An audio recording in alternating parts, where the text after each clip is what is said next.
Welcome to another episode. The spring is here, so today we're going over what if the AC compressor is not working in your vehicle. You're just feeling warm air. You want to check it. Very easy to do. I'll show you two ways to do this. Let's get started.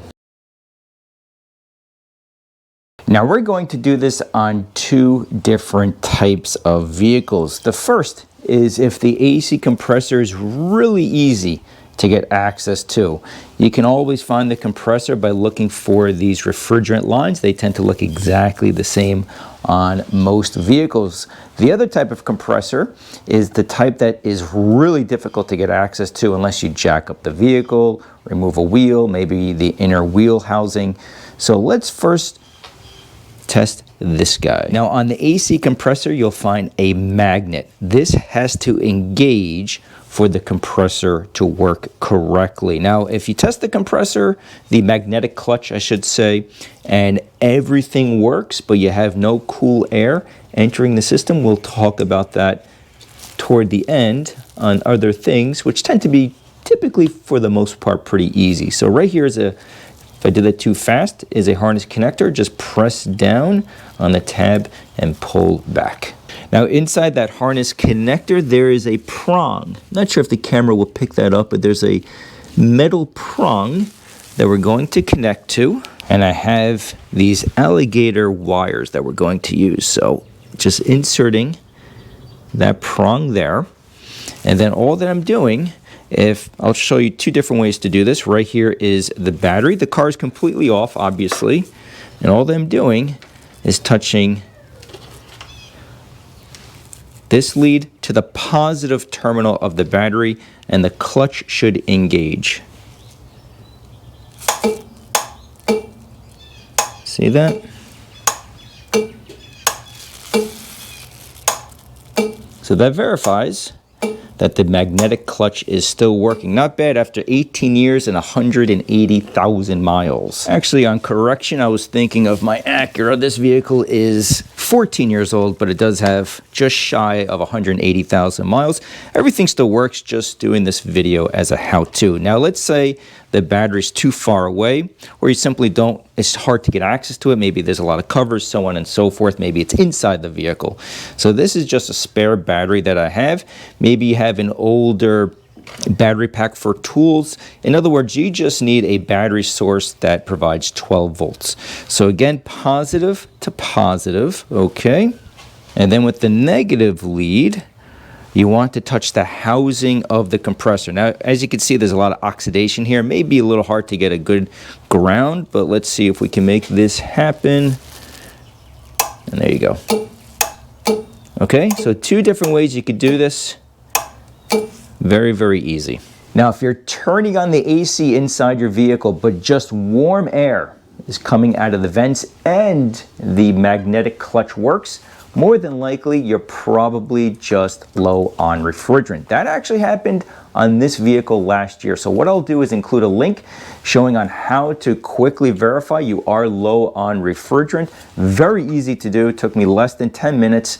And after I filled up the system, I had nice, cool air once again, okay? Now, this was easy, very easy on the Subaru, but what if it's really difficult to find or get access to the AC compressor?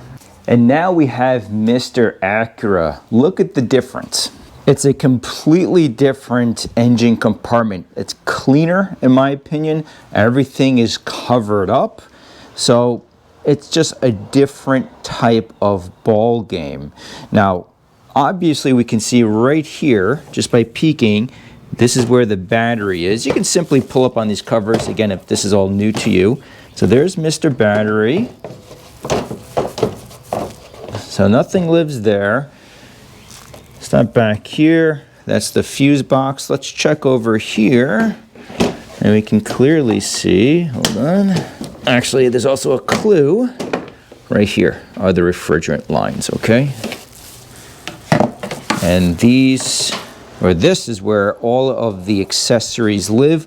All the way down there. All the way down there is where the AC compressor lives. Now, trying to test that, You would have to jack up the vehicle, pull off the wheel. There's a plastic inner housing that you need to remove just to remove that plastic connector. There is a far, far easier way to do this. Now to do this, we're going to provide power directly to that compressor. And this is easier than it sounds. So what you want to do is find the fuse box. You may have more than one on your vehicle. Typically it's the under engine fuse box and not the one inside the cabin. So on this Acura right here is the fuse box. Again, we know that by process of elimination. Here's the battery. There's all of the accessories that drive the alternator and everything else through the drive belt or on the drive belt. So right here, okay, typically it's just a cover. Now when you rotate the cover, look at all of this stuff. Now on the back cover, you'll find all of the fuses as well as the relays. Now this is the symbol for a relay. Okay, so 1, 2, 3, 4, 5. Now which relay are we looking for? We want the relay for the AC compressor. Now this is for the rear defrogger, right? It looks like that little symbol inside the cabin. This is for the blower motor inside the cabin. This is for the cooling fan, and this is for the AC compressor fan. So on your vehicle, more than likely you have two fans. One is for the cooling fan, the other one's for the AC compressor.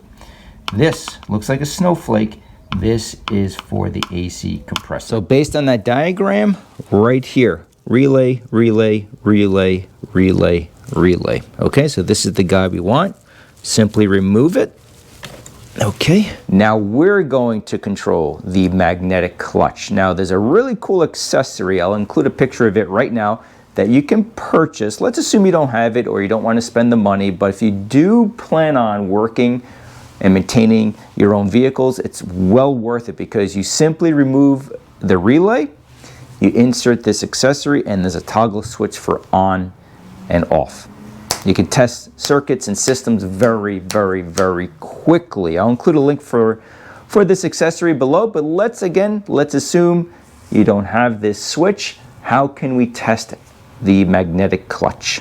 Now, we will come in for a zoom in a moment, but I have these tester probes. Not necessary, but trust me, it makes the job a lot easier.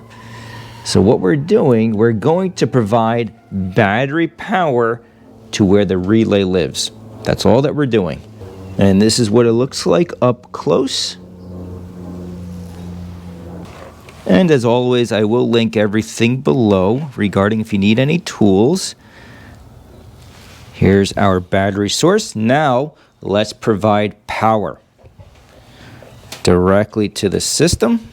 And let's see if that clutch engages. Here we go. You hear that? Just do it quickly because you don't want to, these wires are quite thin. You don't want anything to burn out, but no issues here whatsoever. And wrapping it up, what if you test the magnetic clutch and it does engage? You've checked the refrigerant and you have enough, or you don't suspect that to be an issue. Where do you go from here? Well, I did shoot a video last year. I will include that video in the corner right now.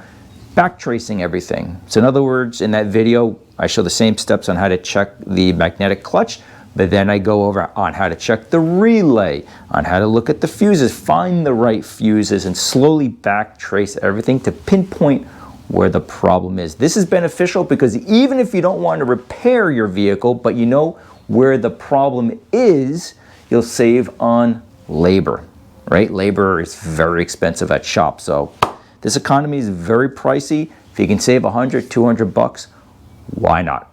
So I hope this is really beneficial. As always, if this has piqued your interest, consider looking at some of my other videos. Subscribe. That's what this channel here is all about.